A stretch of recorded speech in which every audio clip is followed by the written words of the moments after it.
आसाराम बापू उनको भी मिले नहीं है, पर वीडियो पर ही देखा है। क्या कहेंगे उनके बारे में? भगवान की सब अपनी जगह सब ठीक है।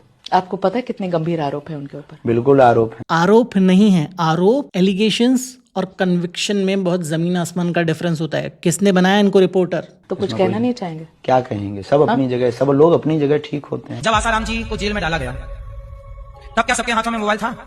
नहीं था। आसाराम जी ने कितने लोगों का हिंदुओं की घर वापसी कराई थी, हजारों नहीं लाखों हिंदू कन्वर्ट हो चुके थे। वो जब वापसी कराई तो क्या हुआ? देखो उन पे आरोप लगे, तो आपको नहीं लगता कि षड्यंत्र के तहत उनको फंसा दिया गया?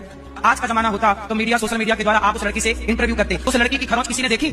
आज तक वो लड़की किसी को मिली ही नहीं। साहब बहुत आसान है आरोप लगा देना।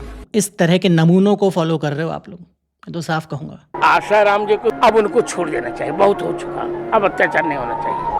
हमें ये भावना करनी है कि आसाराम मेरे राम है, मेरे ठाकुर है। वो चाहे बाहर खेले चाहे भीतर खेले, वो चाहे माया का खेल खेले चाहे ब्रह्म का खेल खेले, मेरे लिए वो भगवान है। दुनिया की दृष्टि एक अलग है। अरे पढ़ाई कर लो थोड़ा। प्रेमानंद बाबा के राम आसाराम।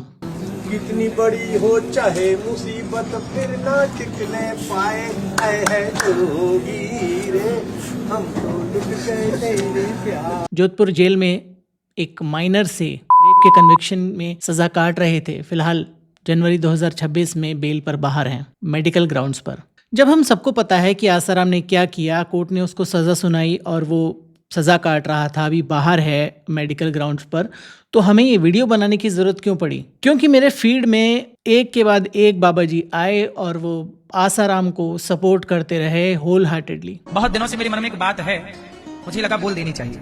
ना बोलने से भी पाप लगेगा, कहो तो बोल दूं। सोशल मीडिया नहीं थी तो संत लोग पे गलत आरोप लगा लगा के जेलों में डाल दिया कुछ संतों को।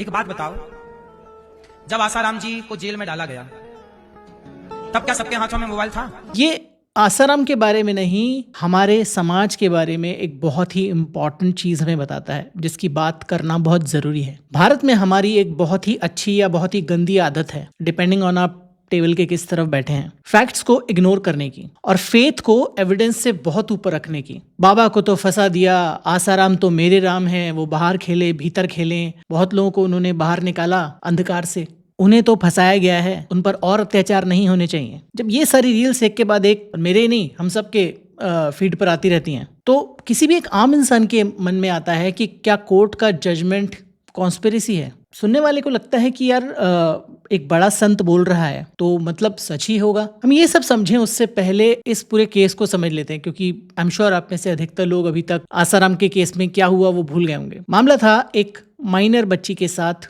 बलात्कार का। लंबी कार्रवाई के बाद कोर्ट ने सारे सबूतों और गवाहों के आधार पर ये निर्णय दिया कि आसाराम दोषी है इस मामले में, और आसाराम को अप्रैल 2018 में लाइफ इम्प्रिजनमेंट की सजा सुना दी गई। यह है सिर्फ एक केस। एक और केस आया जनवरी 2023 में, जिसमें एक और रेप केस में आसाराम को गांधीनगर गुजरात में लाइफ सेंटेंस की सजा सुनाई गई, यानी एक और लाइफ सेंटेंस। जनवरी 2025 में सुप्रीम कोर्ट ने इंटरिम बेल दी मेडिकल ग्राउंड्स पर 31 मार्च 2025 तक। अगस्त 29 2025 को राजस्थान हाईकोर्ट ने ही अगेन 6 महीने की इंटरिम बेल या सस्पेंशन दिया, citing again serious medical condition. नवंबर 6 2025 को गुजरात हाईकोर्ट ने भी 6 महीने की टेम्परेरी बेल और सस्पेंशन दिया मेडिकल ग्राउंड पर ही, राजस्थान हाईकोर्ट के इस फैसले को आधार बनाकर। दिसंबर 2025 में जो सर्वाइवर हैं, जो पीड़ित हैं, वो सुप्रीम कोर्ट गए और उन्होंने इस बेल को कैंसिल करने के लिए कहा। सुप्रीम कोर्ट ने फिलहाल इसको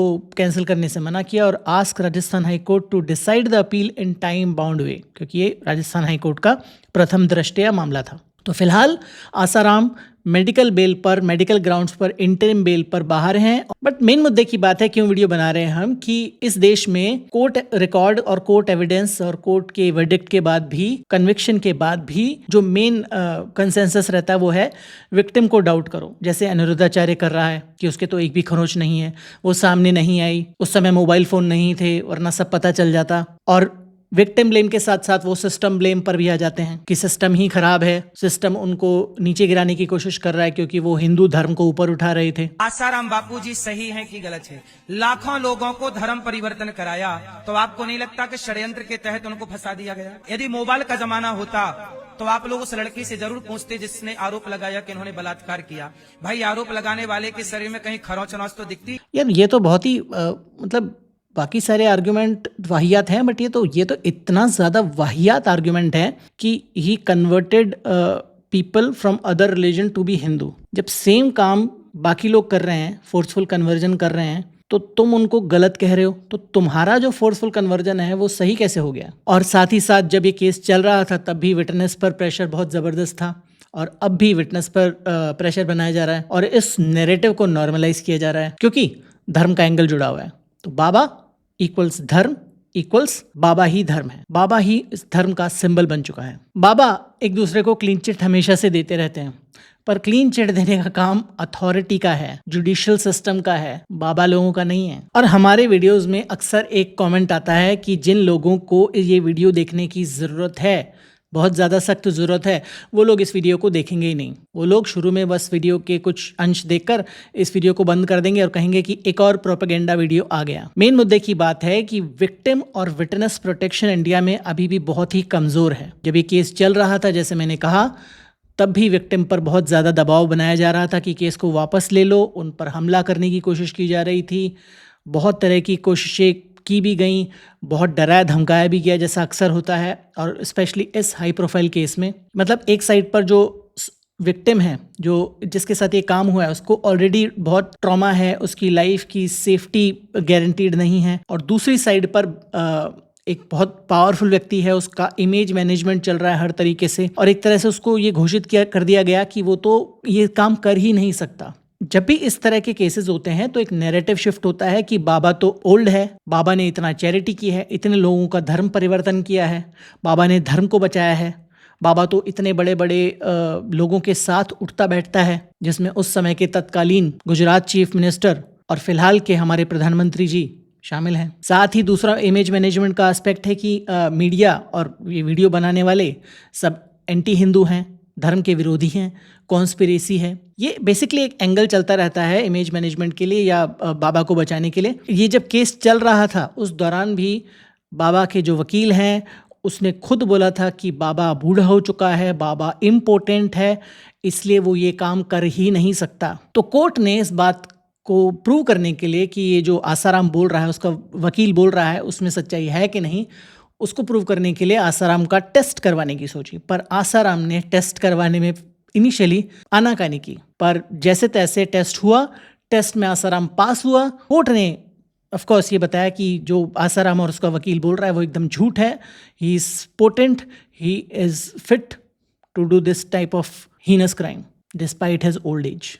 हम अपने बहुत सारे वीडियोस में पुराने में बात कर चुके हैं कि जो भारत का गॉडमैन इंडस्ट्री है वो सिर्फ एक इंडस्ट्री नहीं है, वो अमलगमेशन है, मिक्सचर है रिलीजन, पॉलिटिक्स, मनी और स्टेटस का। हर एक बाबा जिसको आप देखते हैं वो एक ब्रांड है। किस बाबा के कितने फॉलोअर हैं, क्योंकि जितने फॉलोअर उतना वोट बैंक वाइब्स उनके साथ आती हैं। किस बाबा के पास कितना मनी पावर है, कितना कैश, कितना डोनेशन मिलता है, कितने लोगों को वो इमोशनली कंट्रोल कर सकता है, उनको इमोशनली डिपेंडेंट बना सकता है खुद का। किस बाबा का कितना जो पेडेस्टल है उस पर हमने उसको कितना ऊपर बिठाया हुआ है, उसका कितना ऑरा है इन जनरल सेंस की अकाउंटेबिलिटी से वो कैसे एस्केप हो सकता है, ये सब अकाउंट में लिया जाता है और उसी बेसिस पर उस बाबा के साथ व्यवहार किया जाता है पॉलिटिक्स में या बिजनेस सेक्टर्स में, हर तरीके से। तो ये पूरा नेक्सस है जो रिलीजन, पॉलिटिक्स और बिजनेसमैन का, जिसकी बात हम बहुत सारे वीडियोस में कर चुके हैं और एक दो वीडियोस तो डीमोनेटाइज भी हो चुके हैं इसी वजह से, क्योंकि हमने इस नेक्सस को एक्सपोज करने की कोशिश की थी।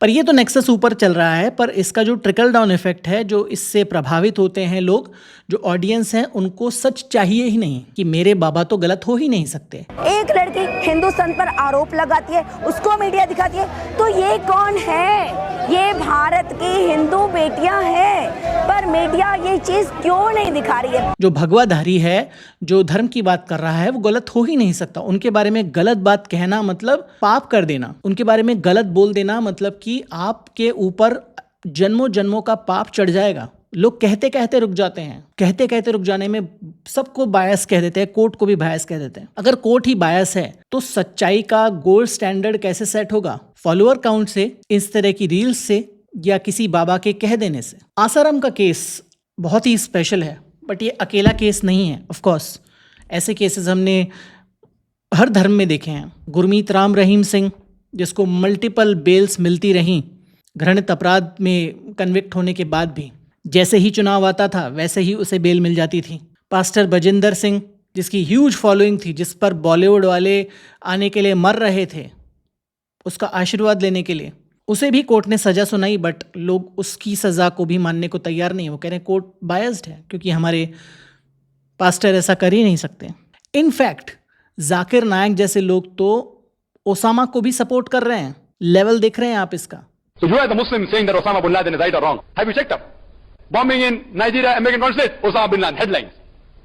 Did or not? We don't know. But if you ask my view, if he's on the truth, if he's fighting the enemies of Islam, I'm for him. If he's terrorizing the terrorist, if he's terrorizing America, the terrorist, biggest terrorist, I'm with him. कि आप अपना narrative set करने के लिए किसी को भी support करने के लिए तैयार हैं। तो जो भी लोग आसाराम को सपोर्ट कर रहे हैं, इस तरह के लोगों को सपोर्ट करने वालों को सपोर्ट कर रहे हैं, उनसे सिर्फ एक सवाल पूछूंगा कि अगर आपके घर की बच्ची होती तो भी क्या आप आसाराम मेरे राम है बोलते? आई एम श्योर आपका आंसर नहीं होगा। तो मे बी प्रॉब्लम बाबा का नहीं है, एक या दो बाबा का नहीं है, ऐसे लोग भरे पड़े हैं। प्रॉब्लम सिस्टम का है। इस तरह के लोगों को सपोर्ट करना या इस तरह के लोगों को सपोर्ट करने वालों को इनडायरेक्टली सपोर्ट करना भी एक बहुत घृणित काम है जो आप शायद जाने अनजाने में कर रहे हैं। ज़रा सोचिए, ध्यान रखिए। मिलेंगे अगले वीडियो में। Be logical.